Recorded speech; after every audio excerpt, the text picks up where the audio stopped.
What has a 99% chance of happening in the next 30 years? There will be more effective drugs to slow down the progression of Alzheimer's. At least I hope so. This is a positive take that I am all here for. The remaining books for Game of Thrones will still not be released. George Martin spends the next 30 years writing reams of pages on the New York Jets, why House of the Dragon sucks, and 18 more volumes on Got Cookbooks. Stop harassing me about Winds of Winter. More subscription services. I'm really hoping for this trend to die. For just $17.99 a month, I will unsubscribe you from every subscription.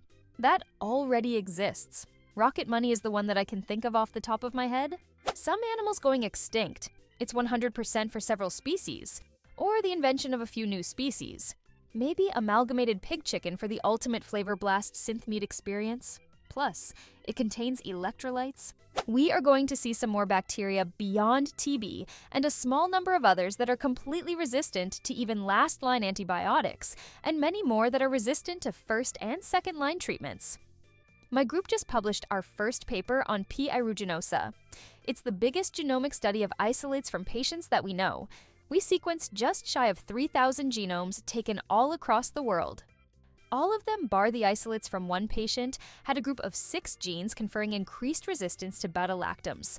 All of these: phosphomycin, aminoglycosides, EGS streptomycin, chloramphenicol, and 2 different mutations in a drug efflux pump. The one patient that didn't have the genetic region for the beta-lactam resistance deleted. Antibiotic resistance already kills millions, and it's going to kill millions more. Most of those are going to be the poor and people living in under-resourced countries. Edit. There's been some interest, so here is a link to our paper. It should be open access, but if you have any difficulty, give me a shout and I will send you the PDF. It is a genomics paper rather than specifically about AMR, and there is a lot of very technical language, so do prepare to be underwhelmed. Mass migration from North Asia during fatal wet bulb events, and Africa, and Florida. Let's be a bit optimistic. Self-driving, electric cars, buses, trucks becoming ubiquitous. Augmented reality becoming a daily thing for most people, in the form of glasses mostly, working on ultra-portable virtual screens, Alexa-like device in every home coordinating various functions, cancer becoming a disease we can live with and cure for the most part, true decline of fossil resources because of the availability of dirt-cheap solar power paired with convenient energy storage, modular nuclear reactors, wireless self-charging of consumer devices, nuclear fusion. Who knows what with AI? This one is truly an open question how far it can go. We reached 2 degrees Celsius above pre-industrial levels. It blows my mind how many people truly don't grasp the true horror we are probably going to witness as a result. I'm 36. I really question whether I should even bother with a retirement account. I have no faith in the future. The rich getting richer, and the hungry getting hungrier. I actually believe that the hungry won't be hungrier. For the rich to keep getting richer, they must avoid class warfare at all cost. If we get too desperate, then we will turn against them. The trick is to keep us poor, but not too poor, just struggling enough in order to have capital to use to buy useless shit to make them richer. It's an equilibrium. People will still be complaining about something. That's 100%. Goddamn complainers! My guess is I'll still be living off ramen and wishing I had more money for snacks. Just a hunch. I'll bring bologna. We could live like royalty if we can keep the water on so we can cook the ramen. Resource wars. That's been happening already since, well, basically forever. When my son told me he was going to be a chemical engineer, I thought that was amazing. And then he said he was going to specialize in water. I thought he was nuts. Damn, was I wrong. SMH, I mean really, really wrong. Do you know how in-demand chemical engineers who specialize in water are? He actually works for the US government. He is 24. We'll all be using tech that seems like sci-fi now, with many terrifying and dystopian pitfalls along the way. Go back to 1994 and explain what a 2020s era smartphone can do. Like, most people didn't even have internet, more less Wi-Fi in 1994. I just explaining YouTube would not be believed exists in 1994. There will be a function on the new iPhone that we didn't realize we needed but can't live without. That Android has already had for years. Might happen, haha. More riots in the US, most likely over pricing or political bullshit. Probably over Bud Light putting a furry on a can. As an American, I wouldn't be surprised if states like Texas actually voted to secede and break off from the US. word? Didn't they threaten to do it before? Many developed countries will run into serious health and economic issues due to aging populations. There will be a population decline crisis, not as crazy as Children of Men, but we will see birth rates continue to decline across the world. Japan's pretty much there now. The rest of the movie, Idiocracy. Literally watched that yesterday for the first time. They got Crocs right. That movie actually made Crocs popular. The costume design head went out to find the dumbest looking shoes and found a small startup, Crocs. It helped, but Crocs quickly became popular since the company's beginning. The movie didn't even make $1 million at the box office, if I remember correctly. Another pandemic, maybe? Sounds scary, but could happen sadly. Don't forget about antibiotic resistance. In fact, that's my prediction. That most current antibiotics will have lost effectiveness. Maybe we'll have alternatives by then, but I don't know the percentage chance. Current theory is a variant of avian flu combining with the regular flu that would be resistant to current flu vaccines. A civil war in Russia, followed by fragmentation into perpetually warring separatist states. Along which lines? Besides Chechnya, are there other regions that want to break away? Dagestan might want to, but it's nowhere near 99%. Other than that, not a single one.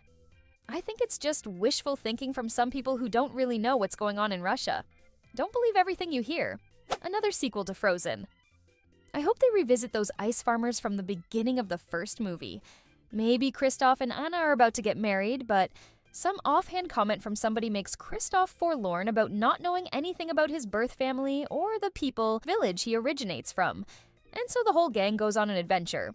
Turns out he's actually the son of some neighboring king, but the king thought he was too soft and a little weird, so he would send Kristoff out with the ice farmers in hopes that it would toughen him up. When he didn't come back home, the king wasn't particularly concerned. There's an older brother who the king favors. The older brother is nice to Kristoff, but makes his decision to not oppose their father. Kristoff self-exiles and learns that sometimes a found family is better than the one you're born with. The wedding happens. Everybody is happy. Kristoff now has a family and a supportive big sister in Elsa. We already have them. The atomic bomb is a nuclear bomb that gets all of its energy from fission. The bombs dropped on Japan were atomic bombs. Since then, most nuclear bombs are hydrogen bombs. They start out with a fission reaction, which starts a fusion reaction. The results are similar to an atomic bomb, but much more powerful. An atomic bomb caps out around 0.5 megatons, while the Tsar Bomba was estimated to have an output of 58 megatons. But there is a much scarier nuclear weapon that has been invented, but never built, hopefully, and that's the cobalt bomb. To make a cobalt bomb, you take a hydrogen bomb and wrap the fusion stage with cobalt. The fusion from the blast turns the cobalt into highly radioactive cobalt-60, which is vaporized and easily spreads around the world. The most dangerous aspect of the cobalt bomb is that the fallout lasts much longer. Because of this, only a small amount of cobalt bombs could make the entire planet uninhabitable for 100 years. Note: I am very far from an expert on the subject, and most of what I wrote I pulled from Wikipedia. I quit Reddit. I quit Reddit for 2 months before, and it was great for my mental health. You doing all right? You came back. 1. The era of Trump will end as he dies. 2. Semi-sentient AI. 3. China economic demographic crisis. 4. A new group of companies will evolve or merge and dethrone FANG. How do you know when AI becomes sentient? It seems to me like if it ever does become sentient, or if it already has, we won't have a way to know one way or the other. Climate change will begin to have a significant impact on society. We're already heading towards it, and there's really nothing we can do to stop it without a major shift in policy. The crop failures will be a huge issue. The wealthy will buy the farmland, greenhouses less impacted. The rest of us could really struggle. World War III. I know I sound pessimistic, but I truly expect it to happen. We have too many issues that only will get worse, and this will increase global frictions between countries, climate change, water or food shortage, global aging population, a lot of snowball pension system collapsing, AI pushing all the profits into the 1% and leaving the middle class broke. The lawmakers will make sure UBI won't happen. World War III, but it won't be a traditional military conflict. It will be fought using cyber warfare. All modern militaries run on computers. A horrific pandemic that will make COVID look like the good old days. I'm talking Captain Trips levels of global mortality. The United States will be particularly hard hit, as nearly 50% of the population will refuse to mask, isolate, get vaccinated, or take any other science-based action to slow down the spread. Imagine Ebola symptoms and mortality with COVID contagiousness. High mortality and high contagiousness don't really go hand in hand for long. Viruses become less deadly as time goes on. The evolutionary pressure is to keep their hosts alive and really with as little impact as possible. The humankind will invent its way out of the catastrophes we fear today. What will the way be, and whether it's better than our current situation or not, I don't know. Also, there will be something else to worry about by then. The cotton gin was invented to make slavery more bearable by eliminating one of the worst jobs. But instead, it made slavery profitable again and kept the slave trade alive for another 100 years. We already have the technology to solve all our problems right now. The solutions are political. Thank you very much for watching. What do you think is 99% likely to happen in the next 30 years?